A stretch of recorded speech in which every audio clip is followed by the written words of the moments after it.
if something bothers me, I'll say that, hey, do you have a moment? We'll talk. And I say, okay, this is the issue. I didn't appreciate this because of this. Right. And to your point, a lot of people are like, and you would think that you attacked them physically, right? Yeah. But they take it as an attack. And then sometimes I look back and I'm like, okay, the only people that I know that communicate this way consistently are people who work on the different forms of communication. So I'm wondering, is it because our experiences in the field and with other people, or is it maybe something that we're just better than a lot of people at and we've learned like so many others? What do you think? I think that again, I'll go back to the concept of culture, right? And culture is not just in relationship to uh, religion, nationality, and race, but also the culture of the household. Where if I look at you a certain way, you know what the look means. Like my husband, I feel like sometimes he knows me better than I know myself. Just in how I breathe, he will know if I'm okay or I'm not, and vice versa, right? But that's just because we've gotten to know each other so well. But I do think that there are meanings associated to certain mannerisms, certain things that we do, that if we are in that household or within that culture, we all know the meaning associated to that.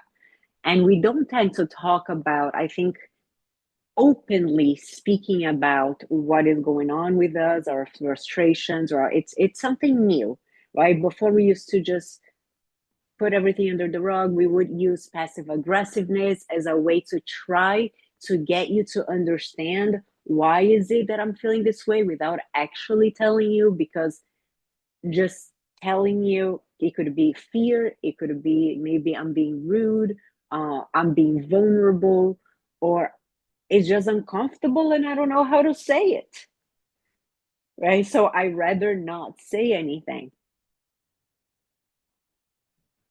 That's So what I I wonder think, too, go ahead. because to your point, right? Like the communication, anytime it's like if you were to go in front of an audience and give a talk or a speech, or you're working with clients, right?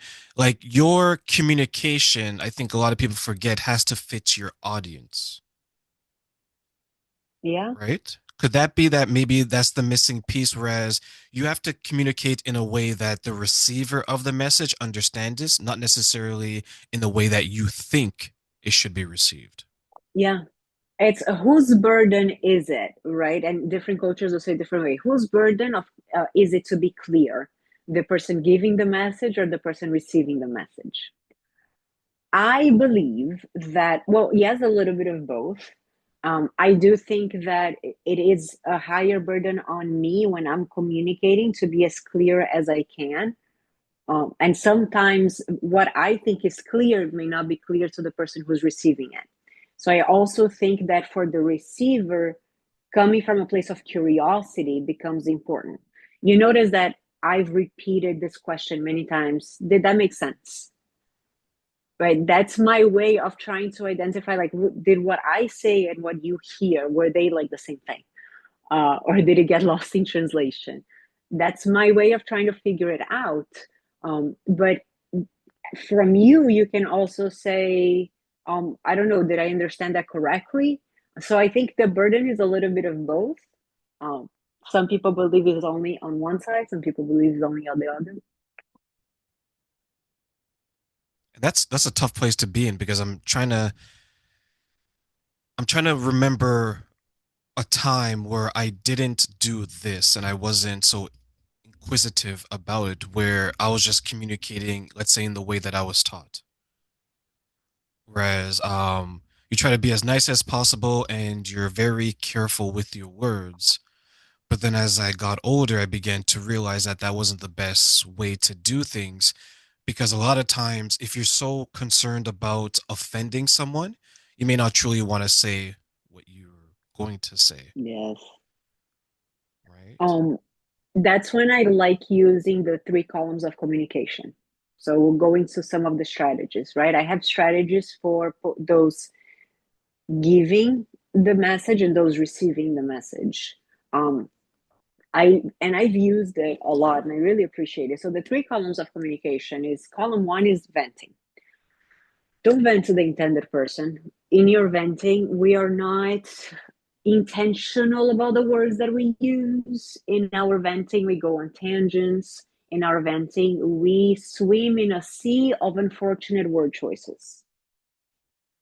So, and when you're venting, use like externalization coping strategies. Either just say it out loud.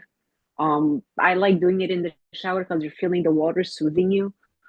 Write it. Sometimes I'll write it down so I can process it a little bit better. Some people like to audio record themselves or video record. Any way that you can do it, as long as it's not just internal, it's external somehow. Like our senses act as fact checkers, right? I like to say when life gives you stresses, use one of your five senses. So after you go through the venting process, then we have the identifying the message you want the intended person to receive.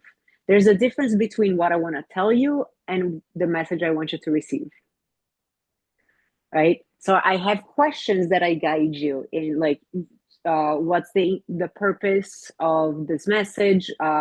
What are your expectations in response? Once you identify the message, then you go to what you were talking about, knowing your audience. What is the best delivery method for that individual? Is it one, the actual method of like verbal, written, um, two, using analogies? And if I don't have one, then we fall into the I statement formula, right? And I go through the do's and don'ts of the I statement because people use it erroneously quite often. Woosah.